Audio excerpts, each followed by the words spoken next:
여기가 아스카베 신사입니다. 여기서 관음천국이 예, 관음천공은 요 뒤쪽에 있거든요. 그래서 거기에 보면은 관음천공뿐만이 아니라 그 아스카베 천총이라고 옛날에 불려서 무덤이 한 1000개 정도 있었다는 건데 지금 현재는 뭐 그 정도까지는 아니고 그런데 관음천공분이 아마 횡일석실로 크게 남아 있어요. 그래서 그것도 한번 같이 보려고 그러는 거예요. 그러니까 그게 여기 지금 아스카베 신사에 있었던 곤지의 후손들의 무덤이 아닐까. 백제계통이니까 그렇게 좀 보고 있는 거예요.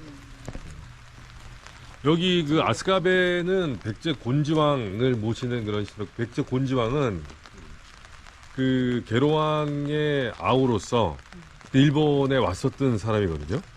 근데 일본에 와서 일본의 왕녀랑 결혼을 했을 거다라고 생각해요. 그래서 여기에서 동성왕을 낳습니다.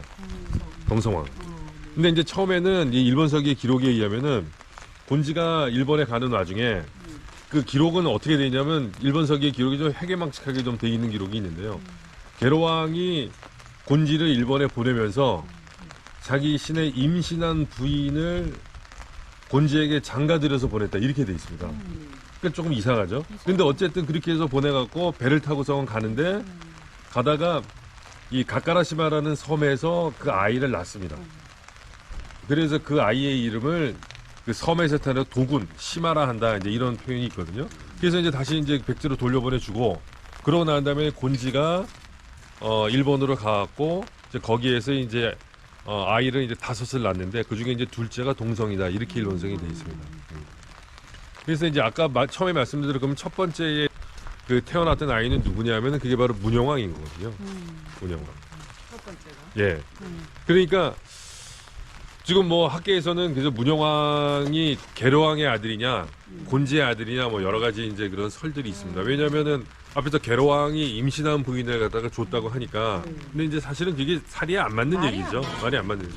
이제 그러다 보니까는 백제 신찬의 기록에 의하면은 일본서기에 보면 백제 신찬의 기록에는 또 곤지왕의 아들로 나와요, 문영왕이.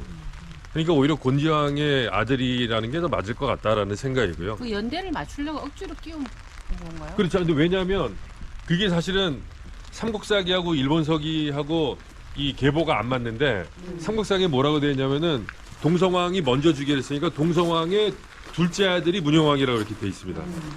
근데 이제 일본서기의 계보를 보면은 일본서기에는 동성보다는 문영이 먼저 태어난 걸로 돼 있거든요. 그럼 어느 게 더 맞을까요? 일본서기가 맞을까요? 삼국사기가 맞을까요?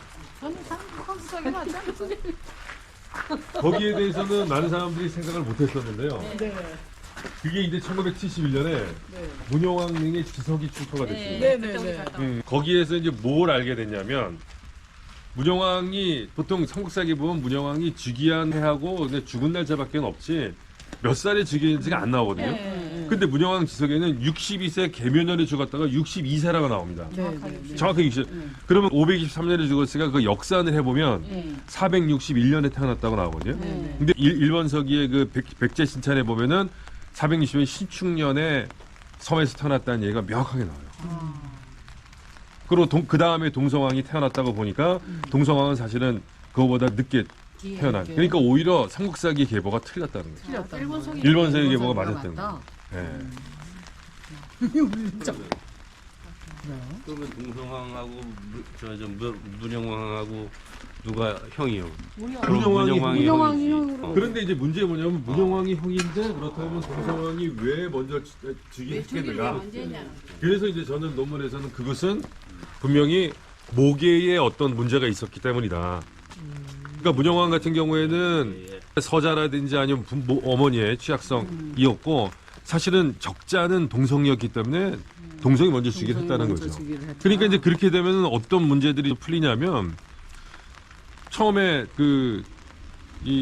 오다가 아이를 낳아갖고 그 아이를 다시 돌려보냈다고 그랬지 않습니까?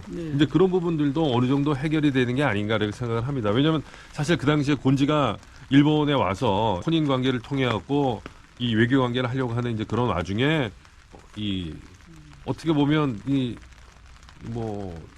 신분이 취약했든 또는 뭐 서자였었던 그런 문영왕이 태어나니까 그럼 문영왕은 또 다시 백제로 돌려보내질 수밖에 없었던 게 아닌가 이제 이런 생각들이 좀 들거든요. 예, 그렇기 때문에 오히려 계로왕의 아들이라기보다는 백제 신찬에 나왔던 것대로 곤지의 아들인 게 문영왕이 그게 더 타당하지 않느냐라고 저는 그렇게 보고 있습니다. 근데 어쨌든 여기도 보면은 곤지왕이라고 돼 있죠. 곤지왕의 아스카 대신이라고 백제 곤지왕을 지금 제사 지내고 있다라고 이제 이렇게만 쓰여져 있습니다. 네. 근데 흥미로운 것은 이게 일본서기도 곤지왕이라는 표현을 쓰고 있고요. 네. 그 다음에 신찬성시록에서도 곤지왕이라는 표현을 쓰고 있습니다. 왕으로 즉위한 적이 없거든요, 곤지는요. 그런데도 불구하고. 근데 왜 왕으로 썼겠냐. 그래서 저는 어떤 생각을 하냐면, 물론 이제 그런 걸 갖고 이 곤지가 일본에 와갖고 뭐 이쪽 지역을 어느 정도 아우르는 또는 백제 유민들을 통솔하는 이제 그런 위치에 있었으니까 왕이라고 그러지 않냐 이렇게 생각하는데, 저는 오히려 그거보다는 백제 시대 때에는 왕과 그다음에 대왕의 개념이 있었던 게 아닌가 그런 생각을 합니다. 대왕. 왜냐하면 그 물론 삼국사기의 그 열전의 기록이긴 하지만 계로왕 때도 대왕이라는 그런 표현이 등장을 하거든요. 예. 그래서 아마 백제도 저는 대왕의 그런 개념이 있지 않았을까라고 저는 그렇게 왕위의 생각합니다. 대왕. 예, 그렇죠. 지금 일본은 전부 그렇게 표현하고, 예를 들면 일본은 천황 다음에 왕 이렇게 지금 다 얘기를 하지 않습니까? 그런 개념으로서. 그래서 일본도 대왕호라는 게 천황이 7세기나 이럴 때 생기기 이전에 대왕호라는 게 이제 있었다라고 보는 게 일본에서는 정설이거든요. 그럼 한반도에서 그럼 대왕이 있었는가에 대해서는 아직도 여러 가지 퀘스천 마크인데, 저는 그런 분 중에서도 단편적으로 편리를 보여주는 게 곤지왕, 그다음에 계로 대왕 이제 이런 표현들이 아닐까라고 저는 생각합니다. 예.